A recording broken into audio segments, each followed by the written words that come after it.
स्वागत आहे तुमचं आपल्या आवडत्या आणि लोकप्रिय कसमती अपडेट या न्यूज चॅनलवर।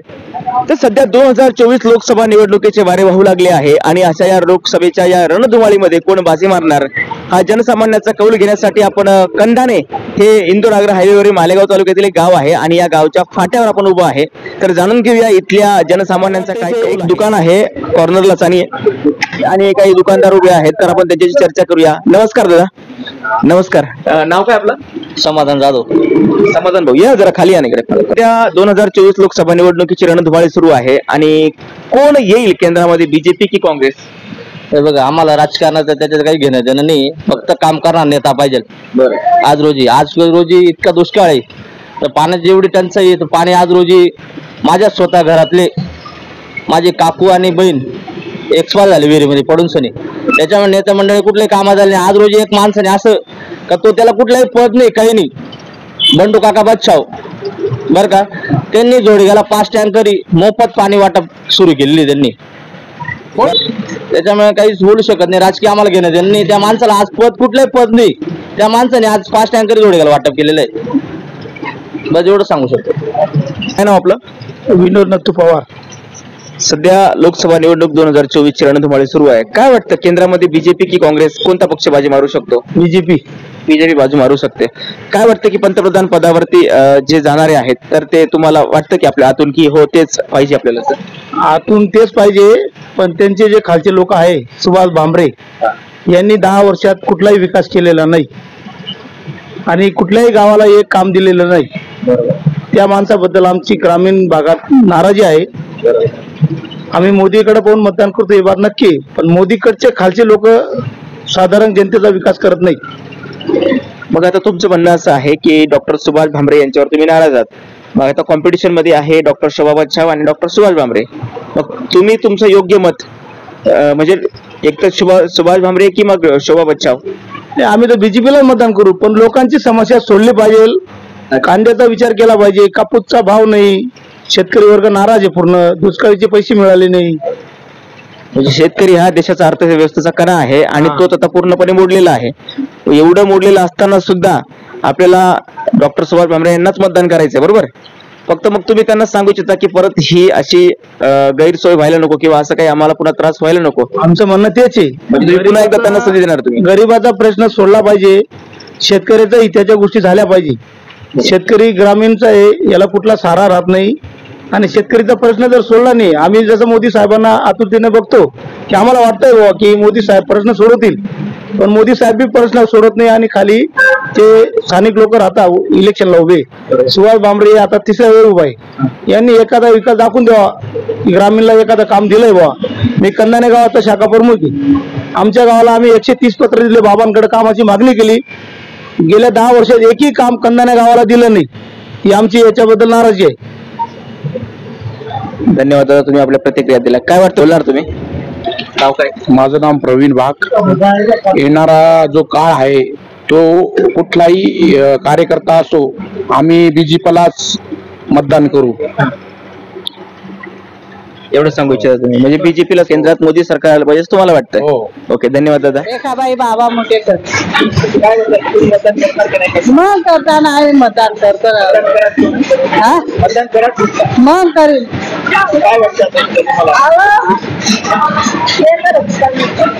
बेगर आलेले पण मग आता राहिलेले वापर आपलं, पण मग मुद्दा हे आता मुलींना नोकरी पाहिजे, आता मुली म्हणता आम्हाला नोकरीवाला मुलगा पाहिजे असं म्हणता।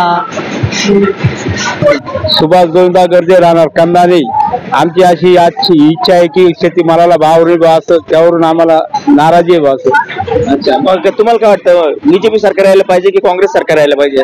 जे भाव दिल ते सरकार यायला पाहिजे ना। हो, कोणतं काही तसं काय आमचं आई नाही, पण मग भाव पाहिजे ना। शेतकऱ्याकडे कोणतं सरकार नाही ना मग एवढं गाव, मग शेतीमालाला भाव पाहिजे।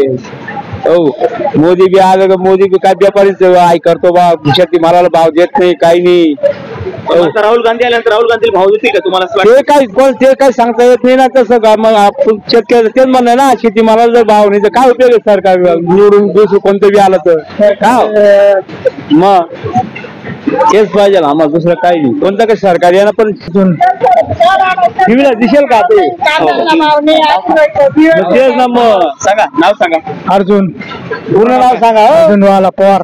काय वाटतं तुम्हाला मोदी सरकारने तुमच्याशी काही तुमचे काही महत्वाचे काही असे प्रश्न सोडवले? मोदी सरकारने आम्हाला भरपूर मदत देत आहे, परंतु ते जे याच्या मागे जे काही पंतप्रधान होते त्यांनी एकही रुपया गरीबाला दिला नाही. मातीत खंदून खंदून लोक मरले उपाशी तापाशी. तो काही गाव आहे ना, पगार हा आपला निराधारी पगार म्हणा, गहू तांदूळ म्हणा, किंवा शेतकऱ्याला पैसे देतो सन्मान योजनाचे, अजून चांगले. पण हे नोकर जे लोक आहेत हे काम बरोबर करत नाही. दवाखान्यामध्ये कधी गेले 11 वाजेला दवाखाना लावून घेते. गोरगरिबावर लक्ष देत नाही. हा, कोणी सुट्टी असो कोणी सुट्टी असो काही नाही. हा, या दादा, काय नाव आहे तुमचं? या देवीदास राठोड. सध्या आता 2024 लोकसभा निवडणुकीचे वारे वाहत आहे. काय वाटतं की सरकारने आपल्या काही इच्छा किंवा विकास कामे केली की नाही केली? सरकारने भरपूर विकास कामे केली आहेत आतापर्यंत. आणि जी पण याच्या पुढची जी सरकार होती तिने अतिशय एकदम चांगलं काम केलंय. त्याच्याबद्दल एकदम मी हे सांगा. वाटतं का तुम्हाला केंद्रामध्ये कोणते सरकार यायला पाहिजे? मला तर मोदीचे सरकार यायला पाहिजे. मोदी सरकार यायला पाहिजे. हो, ठीक आहे दादा. माझं नाव भानुबाई सुभाष गर्दे. काय वाटतं सध्या आता मावशी लोकसभा निवडणूक चालली आहे आणि लोकसभा निवडणुकीमध्ये आता वरती केंद्रामध्ये मोदी सरकार आणि राहुल गांधी सरकार असं कोणतं सरकार आलं पाहिजे तुम्हाला वाटतं? तसं कोणतं बी सरकार जरी आलं तरी शेतीमालालाच भाव पाहिजे ना आम्हाला. पण बघा तुमची निर्यात बंदी उठवली. मरून राहिला आम्ही कोणाला बी जर मत केलं तरी बी शेतकरी तडतडात मरून राहिला. मग शेतकरीला फायदाच नाही कुठला काही गोष्टीचा. शेतीमाल भाव नाही. शेतकऱ्याने काय करावं? मुलं बाळ कसे काय पोसावं त्यांनी? कापूसला भाव 9,000 तरी पाहिजे ना शेतकऱ्याला. कांद्याला 3,000 पाहिजे. मजुरी 300 रुपये जाते. मजूरचं काय खोटं आहे का? मजुराला बांधावर पैसे द्यावा लागतं आम्हाला. शेतकऱ्याचं काय होतं? वावर काही केला तरी त्यांना पैसे पाहिजे मजूरला. मग तुम्ही आता येत्या 20 तारखेला मतदान करणार की नाही करणार? मग करणार. हो, मतदान कराच. हो ना, आपलं अमूल्य मत आहे आणि ते मत तुम्ही वाया जाऊ द्यायचं नाही. तुम्हाला तुमचं मत मात्र द्यायचं आहे, हे मात्र विसरायचं नाही. मतदान ते करूच. मतदान करावंच लागेल. मतदान हक्काचं मतदान आहे ते करावंच लागेल. दान राहतं ते मतदान. सरकारने असं सरकार आहे तर पूर्ण वाटावं करून टाकलं. पाट लोकांना पैप टाकून दिले आणि सगळं पुरं शेतकऱ्यांचं नुकसान करून दिलं. त्याला पाणी नाही आम्हाला. तुम्ही मतदान करणार की नाही करणार येत्या 20 तारखेला? मतदान करणार नाही. असं नाही करत मावशी. आपलं मतदान हा महत्वाचा अधिकार आहे आणि तो बजवायला पाहिजे. हक्काला काय करता? आपल्या हक्काचा आणि योग्य असा माणूस आपण निवडून द्यायचा. तर आज आपण या ठिकाणी कंदाणे गावामधील जनसामान्यांचा कौल आपण जाणून घेतला. तुम्हाला देखील काय वाटतंय, काँग्रेस की बीजेपी? आणि कॉमेंट ब्लॉग मध्ये नक्की टाका. कॅमेरामॅन चेतन सावंत, मी ज्ञानेश खरे, कसमादी मीडिया, मालेगाव. आपल्या परिसरातील ताज्या व महत्त्वाच्या बातम्यांसाठी कसमादी अपडेटला लाईक, शेअर आणि सबस्क्राईब करायला मात्र विसरू नका.